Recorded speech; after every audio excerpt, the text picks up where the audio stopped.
First பார்த்தோம்னா, ஒரு கணவன் அப்படிங்கிறத இருக்கக்கூடாத பண்புகள் இருக்குது. இருக்கக்கூடாத பண்புகள் மிக முக்கியமாக நம்ம பார்க்குறதாக இருந்தால், இந்த ஆணாதிக்க சிந்தனை இருக்கக்கூடாது. நான் கணவன், நான் ஆம்பளை, நான் என்ன வேணாலும் பண்ணுவேன், என்னை எதிர்த்து கேள்வி கேட்கக்கூடாது, இப்படிங்கிற மாதிரி சிந்தனை இருக்குது. பார்த்தோம்னா இது ரொம்ப மோசமான விளைவை ஏற்படுத்தக்கூடியது. ஏன்னு கேட்டால், நான் எதை சொன்னாலும் அது கட்டுப்பட்டு மட்டும்தான் நடக்கணும். மனைவி எதிர்த்து பேசுவதற்கு எந்த உரிமையும் இல்லை. அப்போ நான் என்ன சொல்கிறேன் அதை மட்டும் கேட்டு நடக்க என்னுடைய கடமை, இப்படிங்கிற மாதிரி ஆணாதிக்க சிந்தனை இருக்கும்போது அந்த குடும்பத்தில் பரவலாக நிம்மதி இருக்காது. ஒரு நடிப்பாக தான் இருக்கும். கணவன் மனைவிக்குள்ள ஒரு இணக்கம் ஏற்படாது, நடிப்பு வாழ்க்கை தான் இருக்கும். அப்போ நபி ஸல்லல்லாஹு அலைஹி வஸல்லம் காலத்தில் இது எதுக்கு நம்ம சுட்டி காட்டுறோம்னா, நபியுடைய வாழ்க்கையை பார்த்து நம்முடைய வாழ்க்கையை நம்ம திருத்திக்கணும். அல்லாஹ் என்ன சொல்கிறாங்கிற பார்த்து நம்முடைய வாழ்க்கையை திருத்திக்கிட்டோம்னா அல்லாஹ்வுடைய வீடுகளில் நிம்மதி ஏற்படும். அப்போ அவரை பெண் அப்படின்னு சொல்லி சொன்னால் ஒரு கருத்து சொல்வதற்கு சுதந்திரமே இல்லையா, உரிமையே இல்லையா அப்படின்னா இஸ்லாத்தில் அப்படி கிடையாது. ஒரு சரியான, அதாவது கோபம் அப்படிங்கிறது ஆணுக்கு மட்டுமே சொந்தமானதா, பெண்ணுக்கு கோபமே வராதா, ஆண் மட்டும்தான் எதிர்த்து எப்பயும் பேசிகிட்டே இருக்கணுமா? இப்போ இஸ்லாத்தில் அப்படி கிடையாது. அப்போ நபி ஸல்லல்லாஹு அலைஹி வஸல்லம் காலத்தில் நடந்த பல நிகழ்வு நாம் பார்க்கலாம். அப்போ நபி ஸல்லல்லாஹு அலைஹி வஸல்லம் காலத்தில் ஏராளமான நிகழ்வுகள் நடந்திருந்தாலும் நாம் ஒரு சில நிகழ்வுகள் மட்டும் பார்க்கலாம். அதாவது இப்னு அப்பாஸ் அவங்க சொல்கிறாங்க, புகாரியில் 2468 பல இடங்களில் இந்த ஹதீஸ் இருக்குது. இப்னு அப்பாஸ் அவங்க சொல்கிறாங்க, நான் நபி ஸல்லல்லாஹு அலைஹி வஸல்லம் மனைவிமார்களை 2 பேர்த்த பற்றி கேட்கணும்னு சொல்லி நினச்சிட்டே இருந்தேன். ஏன்னா அந்த 2 பேர்த்த பற்றி தான் அல்லாஹ் சொல்லியிருக்கான். 66வது சூரா 4வது வசனத்தில் அல்லாஹ் சொல்லியிருக்கிறான். அந்த வசனத்தில் குறிப்பிடக்கூடிய 2 மனைவி யாருன்னு சொல்லி எனக்கு தெரியல. இது குறித்து நான் உமர் ரலியல்லாஹு அவங்கள்ட்ட கேட்டேன். இது நீளமான செய்தி. அப்போ கேட்கும்போது அந்த மனைவிமார்கள் யாருன்னு சொல்லி கேட்குறாங்க உமர் ரலியல்லாஹுட்ட. அப்போ உமர் ரலியல்லாஹு சொல்கிறாங்க, இப்னு அப்பாஸ் உங்களை பார்த்து நான் ஆச்சரியம் அடைகிறேன். ஏன்னா குரானில் ரொம்ப நாலேஜ் இருக்குது, அறிவு இருக்குது உங்களுக்கு, ஆனால் இந்த விஷயம் உங்களுக்கு எப்படி தெரியாமல் போச்சு அப்படின்னு சொல்லிட்டு ஆயிஷா அவங்களும் அஃப்ஸா அவங்களும் தான் அந்த 2 பேர்த்த பற்றி அல்லாஹ் சொல்கிறாங்க. 2 மனைவிமார்களை பற்றி சொல்லிட்டு அந்த நிகழ்ச்சியை முழுசாக சொல்கிறாங்க. நான் பக்கத்து வீட்டு அன்சாரியான என் பக்கத்து வீட்டுக்கார் ஒருவுடன், அதுவும் பனு உமையா இப்னு சாது குலத்தார் குடியிருப்பில் வசித்து வந்தேன். நீளமான செய்தி.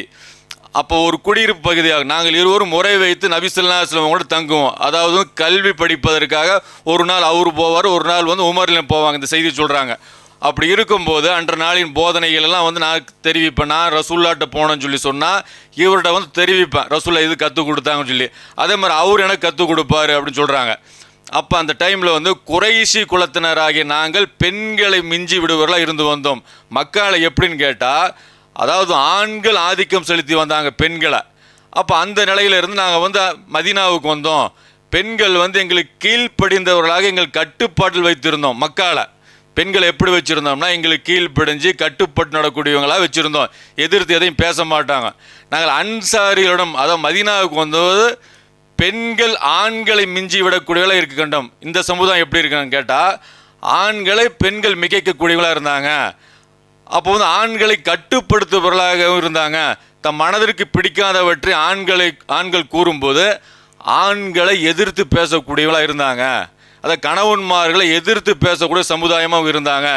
இதை பார்த்து இந்த அன்சாரி பெண்கள் வழக்கத்தை பின்பற்ற எங்களுடைய பெண்களும் தொடங்கிட்டாங்க. அந்த பக்கத்தில் எப்படி சில பழக்க வழக்கங்கள் இருக்குமோ, அண்டை வீட்டில் எப்படி சில பழக்க வழக்கம் இருக்குமோ, அதை பார்த்து நம்ம வீட்டு பெண்கள் கற்றுக்குவாங்க. இந்த ஹதீஸில் இந்த பாடம் இருக்குது. ஒரு நாள் நான் என் மனைவியுடன் கோபத்துடன் சவுண்டாக நான் பேசினேன். உமர் ரலியல்லாஹு சொல்கிறது, கடுமையான கோபக்காரர் இவர் சொல்கிறாரு, நான் என்னுடைய மனைவி கிட்ட எதிர்த்து பேசினேன். அவள் என்னை எதிர்த்து பேசியதை நான் வெறுத்தேன். அதாவது உமரில் ஒரு விஷயத்தை குறித்து பேசுகிறாங்க, சவுண்டாக பேசுகிறாங்க. அப்போ உமரின் மனைவி என்ன பண்ணுறாங்க, உமரில் அவங்களை எதிர்த்து சவுண்டாக பேசுகிறாங்க. அப்போ ஏன் நீங்கள் வெறுக்கிறீங்க, நான் உங்களை எதிர்த்து பேசுகிறேன், நீங்கள் வெறுக்கிறீங்க. ஆனால் என்ன உண்மை தெரியுமா, அல்லாஹ்வின் மீது ஆணையாக நபி ஸல்லல்லாஹு அலைஹி வஸல்லம் மனைவிமார்கள் கூட அவர்களை எதிர்த்து பேசுகிறார்கள். அவர்களில் சிலர் நபியருடன் ஒரு நாள் முழுக்கவும் இரவு வரை பேசுவதில்லை என்று கூறினாள். அதாவது உமர் மனைவி என்ன சொல்கிறாங்கன்னா, நான் உங்கள்கிட்ட சவுண்டு போட்டு பேசுகிறது உங்களுக்கு பிடிக்கல, ஆனால் என்ன நடக்குது தெரியுமா, அல்லாஹ்வின் மீது ஆணையாக அல்லாஹ்வுடைய தூதருடைய மனைவிமார்களில் எல்லாருமே ரசூலுல்லாஹ்ட்ட எதிர்த்து பேசுகிறாங்க, எதிர்த்து பேசிட்டு நாள் முழுக்க பேசாமல்லாம் இருக்கிறாங்க அப்படின்னு சொல்கிறாங்க. சொல்லும்போது உடனே என்ன சொல்கிறாருன்னா, உமர் இப்படி இருந்தால் அந்த மனைவிமார்கள் இழப்புக்குள்ளாயிருவாங்க. ஏன்னு கேட்டால் நபியோடைய மனைவி ஒரு மனைவி அப்சார் அலியலான்கு. அப்சார் அலியலான்கு யார்? உமர் அலியானோட மகள். அப்போ போகிறாங்க, ட்ரெஸ்ஸை போட்டுட்டு உமர்லாம் போகிறாங்க. போய் ஹப்சாவே, உங்களில் சிலர் அல்லாஹ்வின் தூதரிடம் நாள் முழுக்க இரவு வரை கோபமாக இருக்கிறாங்களாமே, உண்மையா அப்படின்னு கேட்டேன். அதற்கு அவர் ஆம் என்று பதிலளித்தார். நான் அப்படி இருப்பவர் நஷ்டப்பட்டு விட்டார், இழப்புக்குள்ளாகி விட்டார் இப்படின்னு சொல்லி சொல்கிறாரு. அப்போ இதை குறித்து அப்சா அவங்களாகட்டும், ஆயிஷா ரலியல்லாஹு இவங்கெல்லாம் நபி ஸல்லல்லாஹு அலைஹி வஸல்லம் அவங்களுடைய குரலுக்கு மேலே உயர்த்தி பேசினதாக ஹதீஸ்கள் இருக்குது. அப்போ நபிக்கு மேலே நாம் என்ன பெரிய ஆளுகளா? அப்போ இது ஆண்கள் நம்ம சிந்திக்கணும். அதாவது பார்த்தீங்கன்னா நமக்கு மட்டும்தான் கோபம் வரும், ஆண்களுக்கு மட்டும்தான் கோபம் வரும், பெண்களுக்கு கோபம் வரக்கூடாது. இந்த மாதிரி விஷயங்கள்லாம் பார்த்தீங்கன்னா மார்க்கத்தில் கிடையாது. இந்த மாதிரி நிறைய இருக்குதுங்க. இதே பார்த்தீங்கன்னா நபி ஸல்லல்லாஹு அலைஹி வஸல்லம் அவங்கள்ட்ட எல்லா மனைவிமார்களும் சேர்ந்து அதாவது மாத தொகையை உயர்த்தி தர சொல்லி கேட்குறாங்க, எல்லாருமே கேட்குறாங்க. அப்போ நபி ஸல்லல்லாஹு அலைஹி வஸல்லம் அவங்க ஒரு மாதம் எந்த மனைவிட்டும் வரமாட்டேன்னு சொல்லி கோவிச்சிட்டு இருக்கிறாங்க.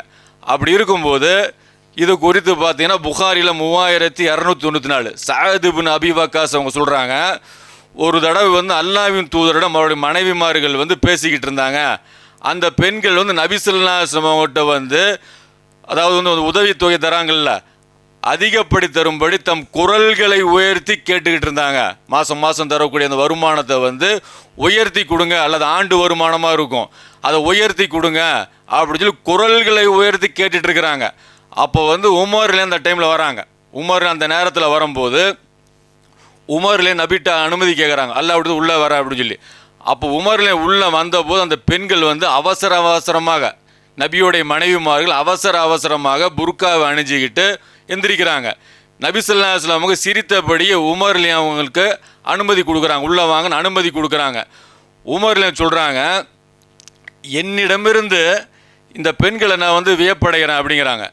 ஏன்னு கேட்டிங்கன்னா, நீங்கள் பயப்படுவதற்கு தகுதி அல்லாஹ்வுடைய தூதர் தான், என்னை பார்த்தோன்னே நீங்கள் பயப்படுறீங்களா இப்படிங்கிற மாதிரி விஷயத்தை உமர்ல சொல்கிறாங்க. சொல்லிட்டு எனக்கு நீங்கள் அஞ்சுவதை விட அதிகமாக அஞ்ச தாங்கள் தான் தகுதி உடையவர்னு சொல்லி நபிகிட்டையும் சொல்கிறாங்க. சொல்லிட்டு அப்பெண்களை நோக்கி, தமக்கு தாமே பகைவர்களாகி விட்ட பெண்களே, அல்லாஹ்வின் தூதருக்கு அஞ்சாமல் எனக்கா நீங்கள் அஞ்சுகிறீர்கள்? அல்லாஹ்வுடைய தூதருக்கு பயப்படாமல் எனக்கா நீங்கள் பயப்படுறாங்கன்னு சொல்லி கேட்குறாங்க. அதற்கு அந்த பெண்கள் சொல்கிறாங்க, ஆம், அல்லாஹ்வுடைய தூதரோட ஒப்பிடும்போது நீங்கள் எப்படிப்பட்டவங்க அப்படின்னா கடின சித்தம் உடையவர்கள், உங்களுடைய போக்கு ரஃப் அண்ட் டஃப்பாக இருக்கும், அதிக கடுமை காட்டக்கூடியவர்கள் இருக்கிறீங்க அப்படின்னு பதில் சொல்கிறாங்க. அப்போ உமர் ரலியல்லாஹு அவங்களோட அல்லாஹ்வுடைய தூதருடைய மனைவிமார் என்ன சொல்கிறாங்க, தூதருடைய கேரக்டரை சொல்கிறாங்க, மென்மையான போக்குடையவங்க இப்படிங்கிற மாதிரி விஷயத்தை சொல்கிறாங்க. இந்த மாதிரி நிறைய இருக்குது. அதே மாதிரி இப்போ அபூதாவுதில் ஒரு செய்தி எப்படி வருங்க, 4347 ஒரு தடவை தொழுகைக்கு அபூபக்கர் சித்திக் அவங்க பள்ளியை நோக்கி போகிறாங்க. அப்போ நபி ஸல்லல்லாஹு அலைஹி வஸல்லம் அவங்களை எதிர்த்து ஆயிஷா ரலியல்லாஹு குரல் உயருது. ஒரு தடவை குரல் உயரும் போது அப்போ அபூபக்கர் சித்திக் அவங்க ஆயிஷா அவங்கள அடிக்கிறதுக்காக வராங்க. அல்லாஹ்வுடைய தூதருக்கு விட அவங்கள உயர்த்தி குரலை உயர்த்தி பேசுகிறையா, சண்டை போடுறையா அப்படின்னு கண்டித்து அடிக்கிறதுக்கு வராங்க. அப்போ நபி ஸல்லல்லாஹு தடுக்கிறாங்க. தடுத்துட்டு போயிடுறாங்க, தொழுகைக்கு அபூபக்கர் சித்திக் போயிடுறாங்க. அப்போ நபி ஸல்லல்லாஹு சொல்கிறாங்க, இந்த மனிதர்கிட்ட எப்படி உங்களை காப்பாற்றினோம் பார்த்தீங்களா அப்படின்னு கேட்குறாங்க. அப்போ இந்த மாதிரி பார்த்து நபி ஸல்லல்லாஹு அலைஹி வஸல்லம் எந்த அளவுக்கு சகிப்புத்தன்மையாக இருந்திருக்கிறாங்க, பொறுமையை மேற்கொண்டிருக்கிறாங்க, மென்மையான போக்கை மேற்கொண்டிருக்கிறாங்க. அப்போ இன்றைக்கி பார்த்தீங்கன்னா எடுத்ததுக்கெல்லாம் கணவனுக்கு மட்டும்தான் கோபம் வரும் இப்படிங்கிற மாதிரி விஷயத்தை எல்லாம் சமுதாயத்தில் பரவனை பார்க்க முடியுது. இதெல்லாம் கணவன் மனைவிக்கு ஒரு இணக்கத்தை கெடுக்கக்கூடிய விஷயம். சில நேரங்களில் மனைவி கோவப்பட்டு பேசும்போது கணவன்மார்கள் பொறுமையாக இருந்தோன்னு சொல்லி சொன்னால் இது கணவன் மனைவிகள் நல்ல புரிதல் உண்டாவது ஒரு காரணமாக இருக்கும். இன்னும் நபி ஸல்லல்லாஹு அலைஹி வஸல்லம் ஒரு சம்பவம், புகாரில் 2481 அனஸ் ரலியல்லாஹு சொல்கிறாங்க, நபி ஸல்லல்லாஹு அலைஹி வஸல்லம் அவங்க வந்து மனைவிமார்கள் ஒருவடம் இருந்தாங்க. அதுவும் ஆயிஷா ரலியல்லாஹு அன்ஹா வீட்டில் இருக்கிறாங்க. இருக்கும்போது இது வந்து புகாரில் வந்து 2481, அதே போல் நசாயில் 3894 இருக்குது. அப்போ வந்து உம்மு சலமா வந்து ஒரு பாத்திரத்தில் வந்து உணவு வச்சு பனி பண்ணிட்டு கொடுத்து அனுப்புகிறாங்க, நபிக்கும் நபியுடைய தோழர்களுக்கும் சாப்பிட கொடுங்க அப்படின்னு சொல்லி. அப்போ ஆயிஷா ரலியல்லாஹு என்ன பண்ணுறாங்க அப்படின்னா, அந்த உணவு தட்டை வந்து பெண் கொண்டு வராங்கள்ல, கையை தட்டி விட்றாங்க. தட்டி விட்ட உடனே அது உடஞ்சிருது, பாத்திரம் உடஞ்சிருது, இந்த உணவு தட்டு உடஞ்சிருது. உடஞ்சி நபி ஸல்லல்லாஹு அலைஹி வஸல்லம் அவங்க அந்த உணவு தட்டை ஒன்று சேர்த்து உணவை எடுத்து தம் தோழரிடம் சொல்கிறாங்க, நீங்கள் சாப்பிடுங்க சொல்லிவிட்டு உங்கள் அம்மாவுக்கு ரோசம் வந்துருச்சு அப்படிங்கிறாங்க, உங்கள் தாய் ரோசப்பட்டு விட்டார் அப்படிங்கிறாங்க. அப்போ வந்து சஹாபாக்களுக்கு மத்தியில் எவ்வளோ பெரிய ஒரு அவமானமாக ரசூலுல்லாஹ் கருதுனாங்களா? அதை ஒரு பணிப்பெண் நின்று பார்த்துட்ருக்குறாங்க, தன்னுடைய தோழர்கள் நின்று பார்த்துட்ருக்குறாங்க. இந்த நிலையில் இப்படி செய்யும்போது இன்னும் எவ்வளோ கடுமையான கோபம் வரும். நபி ஸல்லல்லாஹு அலைஹி வஸல்லம் அதையெல்லாம் எதுவுமே கண்டுக்கல. உங்கள் தாய் ரோசப்பட்டு விட்டார் அப்படின்னு சொல்லிட்டு அந்த உணவு தட்டை எடுத்து உடஞ்ச தட்டை வச்சுக்கிட்டு ஆயிஷா ரலியல்லாஹு அவங்களுடைய நல்ல தட்டை வந்து எடுத்து உம்மு சலமாவுக்கு கொடுத்ததா புகாரியில் இருக்குது, இதே நசையில் இருக்குது, பல நூல்களில் இருக்குது.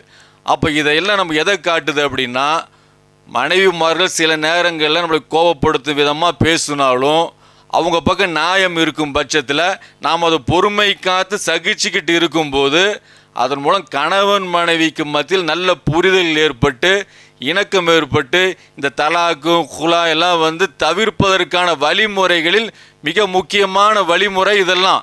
அப்போ இந்த மாதிரி நல்ல ஒரு நடைமுறையை வந்து கடைபிடிக்கக்கூடிய ஆண்களாக இருக்கணும்.